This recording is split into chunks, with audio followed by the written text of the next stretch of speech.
The magnificent seven, seventh heaven, seven up. Seven! Seven!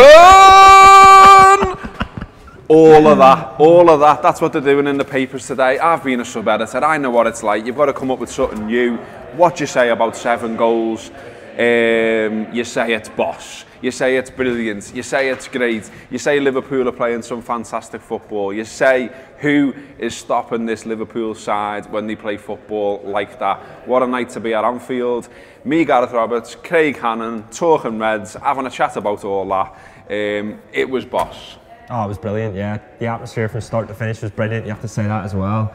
And obviously it's helped being an early penalty and goals every fucking 10 minutes or something. Like I said to Gareth afterwards, I come out of the stadium and we were talking about how good it was and how they were scintillating and attack and all that, but I was trying to remember the goals. There was that many of them that I couldn't really remember them. I know. The second one was just outrageous, like from start to finish.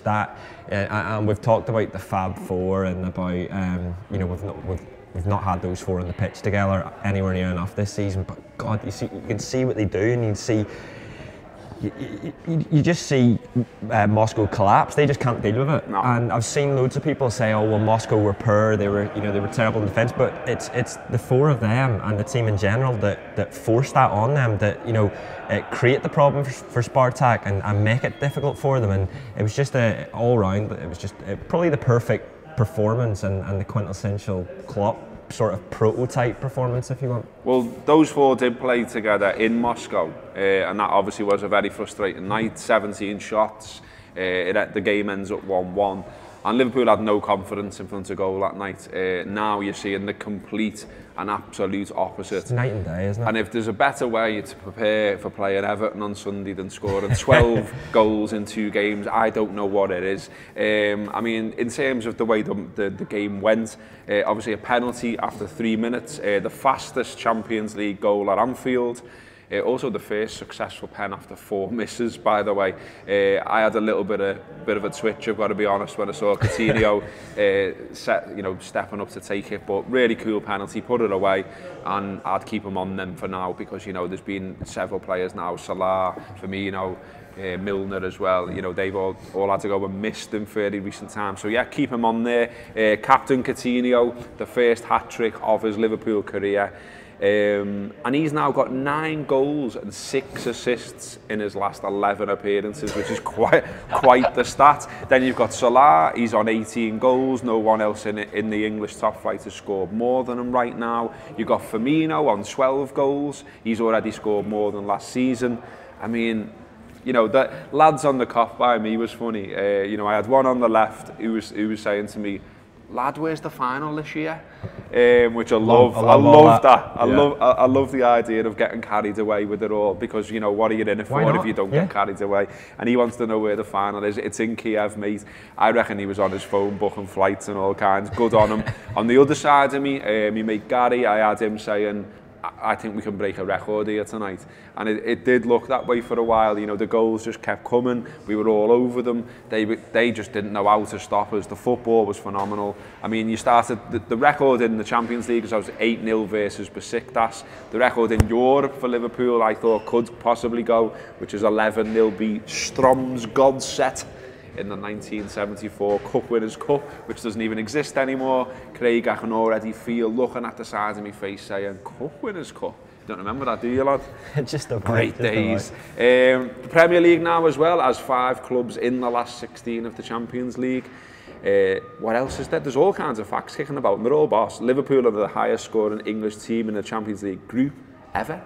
That's all right, isn't it? That's not to be sniffed at either. No, it's not. 23 goals. Exactly, that game last night could have been a dead rubber. The game away to Maribor, it could have been one of those where it's like you go away from home, you keep it tight, and then you hope to hit them in the break. But, you know, we've hammered these sides, and these are Champions League sides. And you know, Europe will be standing up and taking notice at both those results, because whereby, you know, fans in Spain might not watch the Premier League every week, they'll be turning on Champions League or at least watching the highlights and thinking, fucking hell, that Liverpool side look good. No one wants Liverpool in the next round. I think that's fair to say. No one wants to face those players because the speed they move the ball. I think when I got back from the match, I think it might have been Lampard had said on BT Sport that it's like sort of watching mates play with each other who are really good at football. The way, the way they interchange, the way they all know where they're going to go. I mean, the goal where Coutinho tucks it in the corner, when it falls to Firmino in that move, you're thinking, just put it in, lad. But he knows Coutinho's over here and in a better position, and that appreciation to square it when most players would probably hit it.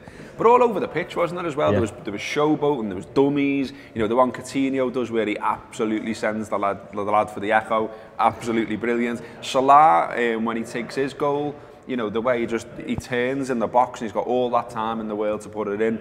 A man at the very top of his game right now. So, absolutely brilliant. And now it's all about the draw on Monday in terms of Europe, at least. Obviously, we've got the small matter of the derby, but we're going to piss that. Everton is shit. Imagine being at Allardyce right now and you're thinking, how do you prepare against this He was side? Glugging on the gravy last night, wasn't he, watching that? Let's be honest. He was tears and gravy. What have I got myself into? Pouring back the gravy boats going, how do I stop these four lads? They're absolutely brilliant. And I've got Ashley Williams, But that is the thing, like we've come out of the ground and Coutinho scored a hat-trick and nobody mentioned that when we were coming out of the ground talking about it because the performances all around the pitch, like Sadio Mane, who's not played often, obviously scores last week, and he scores. That volley is ridiculous. Even the one where Sturridge pulls it back for him, and fair play to Sturridge for the assist as well, but when he pulls that back, that's behind him and he does really well to get that in. But he's ran about 20 yards, full pelt to get in the box to get on the end of that, and it's 76 minutes, we're absolutely flying. The game was won after 18 minutes, 19 minutes. The cop was singing, show them the way to go home after 19 minutes. Love that. I think that's a new record actually. I'm quite into noting the time whenever we start singing that to see what the earliest is, and that's that. I remember 21st minute earlier this season, but yeah, they were just, and even like, we've not talked to Salah. Salah's the Premier League's top goal scorer. The shift he put in, he was excellent. Firmino as well, like Firmino scores, good goal, but his all-round play, it was almost the perfect striking performance from him. And Sturridge does well when he comes off the bench. Well. There's just really so much, unselfish. and you've still not brought on Oxlade-Chamberlain. You've still got Lallana to come back. And Milner comes on and puts in a great ball for. How many assists did he get? How many got about 4 assists or something in one night. I think as well, like going into January, like if you're a Liverpool target or if you're one of the top players in Europe and you're looking at this Liverpool side, you want to play this kind of football. You want to play for a side like this because it just looks like good fun, doesn't it? Well, we can get in the last 16. The possibilities are Basel, Bayern Munich, Juventus, Porto, Shakhtar Donetsk or Real Madrid. I think we said on yesterday's show that we both would prefer Porto, Portugal in February, make it happen, nice and hot, shorts on, and probably a game that Liverpool can win there as well. But as we say, whoever we end up with, no side wants to play Liverpool right now. And how brilliant is it to be able to say that? Bad points, maybe Moreno's injury and how gutted he looked when he was going off. Sorry for him. Yeah, I did as well. I think he's done really well. I think he deserves credit. I know he's not to everyone's taste. Yeah. But he's done well, that lad. He's shown a bit of character to come back into this side and perform to the level he has. And it was a shame for him. He looked genuinely gutted, didn't he? But nice by Coutinho, though, doing the captain's role, putting his arm round him, having a little word in his ear, almost sort of Gary Lineker and Paul Gascoigne-esque for older folk there. But I've never been until recently, I've not really been a fan of Moreno. I've not trusted him like a lot of our fans, but even seeing him go off the pitch and seeing how upset he is, that's a lad that wants to play for Liverpool, and that's a lad that's finally got himself a solid role in the team, and he looked genuinely worried that injury might put him out for a little while. And I think Klopp said it didn't look as serious as what they maybe thought it was when he was coming off, which is a good thing. But yeah, fair play to Alberto Moreno. Lovren goes off as well, so we'll see what he does with the defence on Sunday. But I mean, we're at home, we're brilliant at home, and it's all about those lads who are scoring goals, isn't it? One other thing I wanted to mention before we go to the papers, our mates Home Bake, the bakery in Anfield, we've featured them several times on the Anfield Wrap. Suffered another break-in last night. Thankfully, no money or anything taken this time. But the cretins, the pricks, the bellends, the selfish twats who broke in, They have sort of messed the place up and trashed the place, but thankfully they're back on the feet already. The bakers have been in, they've made the pies, they've cleaned the place up. They're open today, they'll be open on Sunday for the derby. Get yourself in there, buy a pie. It's a great community resource, and no matter how many knocks they get, they keep getting back up, and fair play to them. So support Home Baked on Sunday for the derby if you can. Next, it's the papers. All right, the papers then, or the wider world of the media, whatever you like. The reason I'm saying that is I'm going to start off with, so we get home last night. I'm buzzing, Liverpool have scored 7 goals. They're in the last 16 of the Champions League for the first time since 08-09. Brilliant. I sit down, I've turned the telly on, and what do we get? Roy Keane's miserable bastard face, moaning, being miserable, basically saying, you know, that Liverpool have played a crap side, they haven't played anyone decent, and that when they do play someone decent, they'll get found out. Well, Roy, do you know what, lad? Just, you know, turn the frown upside down. Just smile for once, lad. Enjoy some great football, which is what it was. And why are you being a misery arse about how good or bad Spartak were? He was like, you know, oh, they just won't get that space against better teams and all this sort of stuff. Lad, they've been knocking in 3, 4 and 5 goals for weeks. Where have you been? So, yeah, just a fuck off Roy Keane shout. Old man. He's just a bitter old man, and he said those things a couple of months ago about he wouldn't open his curtains or something, or watch Liverpool at the bottom of his garden, some of that, and it's just, he's now said that, and he feels a little bit silly about what he said because he's watching some of the best football in Europe at the minute. So fuck off. In the Times today, this just made me laugh. This is just stupid. It's there in the Times. Wenger, the headline is Wenger frosty on ice skating, and the story is thus: Arsene Wenger said that it was not ideal that Jack Wilshere had risked yet another injury by going ice skating, as he told the player that he would not be allowed to leave Arsenal on loan next month. Wilshere posted a picture on social media of himself on an ice rink with his family, and Wenger said, "It's not ideal. For your balance, it's not bad. But for a footballer, I don't think it's great. It depends as well on what you do. You can do ice skating by bringing your child on and just making sure nothing happens to him, and you can do ice skating violently. I don't think he did that." That is on the back page of the Times. You know what? I really like the thought of Wilshere deciding after Wenger's told him, right, you're not leaving in January. He's gone, right, fuck this, I'm going violent ice skating. That'll show him. Violent. The other one, Danny Ings today in the Guardian. He's wanted on loan by West Ham and Newcastle, apparently. But when you actually go deeper into the story, basically every Premier League club seems to want him. He's obviously not getting a sniff at Liverpool. He seems to have been doing all right when he's got to go for the under-23s. And you know, he's previously sort of done the business for Burnley, hasn't he? And so, yeah, a string of clubs in for him. It seems pretty nailed on that this will happen to me, doesn't it? I mean, you know, it's no good for him and it's no good for us that he's just kicking around and not getting a game of football, is it? No, exactly. I think we talked about Sturridge yesterday or the day before about the possibility of him leaving in January, and I don't see that happening because you see him coming off the bench or you see him starting the odd game, and he's another option for us. Danny Ings has gone through a torrid time of injury, and there was a little while under Rodgers. At the end of Rodgers, he looked a starter for us, but I think he just needs a run of 6 months, 12 months playing first team football in the Premier League, and then we can kind of decide. But I just think maybe this Liverpool side are moving forward too quickly and progressing too quickly for someone like Danny Ings. Yeah, and he's got Solanke ahead of him, he's got Sturridge ahead of him, so it's going to be very difficult for him to get a go anywhere, really. And even if you looked at, say, the FA Cup as an opportunity where he might throw in some players who are around the periphery, well, we're playing Everton now, and we don't want to lose that one. We want to batter them like we will on Sunday.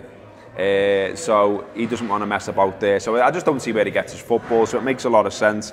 On Everton, I've been having a go at them all week and I've been really enjoying it. Sorry Blues, but you know, it is what it is.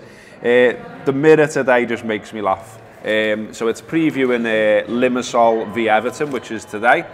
The headline there: no boss, no stars, no point. And basically Everton obviously are already out of the Europa League, and yet they've got to trek over to Cyprus, have a game of footy that just matters none. Allardyce hasn't gone, Sammy Lee hasn't gone. Some Blair, who used to be the manager of Leicester, has gone. Craig Shakespeare, of course. Sorry, Craig. And he's taken a load of, no marks, and they're going to have a knock round in Cyprus. But it was this line from Simon Bird that particularly amused me. He says, "Fans who've travelled hoping for some winter sun as well as competitive football will be getting neither. It was raining and 12 degrees on the Sunshine Isle." I mean, Jesus Christ, it must be grim to be a Blue right now. The Reds are ripping it up, scoring shitloads of goals. You go to Cyprus to try and get away from it all, and it's shit. I like the idea. I like the idea that when the draw come out, they thought, "Oh, happy days, Cyprus, last game, that'll be us qualifying. We'll have the sun." And instead, they've all travelled to Cyprus. They probably were congregating in a bar last night watching the Red Shite win 7-0, and they're going to watch a lot on No Marks tomorrow. I've just thought a bit of on-air admin, lads. Where's the friggin' t-shirt? Know what I mean? We were supposed to be showing you a t-shirt that we've done about Sadio Mane scoring in the 94th minute of the Merseyside derby. What a lovely moment that was. We've made a t-shirt to commemorate that moment. It's lovely. Loads of people are buying it for Christmas presents. It's available on www.theanfieldrap.com/shop. Have a look, it's boss. We haven't got that many left. If you fancy one, go and buy it. I was going to roll it up. We'll just pretend it's there. Yes. Maybe Sam's going to do a nice graphic. Yeah, he's going to Photoshop it right here, I think. Is he? Or else he's going to make me look very silly. On the Anfield app today, on our podcast, subscription podcast service, Tour Player, there will be the review show, getting in depth on what we did to Spartak when we spanked Spartak. There's already a show out there, the post-match show, which we did straight after the game. It's brilliant, actually. It's really lively. The lads are excited, obviously. They ran straight into town, fueled by ale, and got their thoughts down on what they thought about what they'd just witnessed. So 2 different types of show, 2 different types of analysis, just part of the package, which is sort of 40 shows a month for a £5. Give it a go. The Friday show will be out as well today, previewing the Premier League, previewing the big match with the Blues. What else have I got to tell you? I've got a closing thought for you. How about this? Here we go. Because there will be Blues that have watched all the way until the end. So my closing thought for you, my friends, is that Liverpool have scored 23 goals in 6 Champions League games. Everton have scored 19 goals in 15 Premier League games. All the best for Sunday.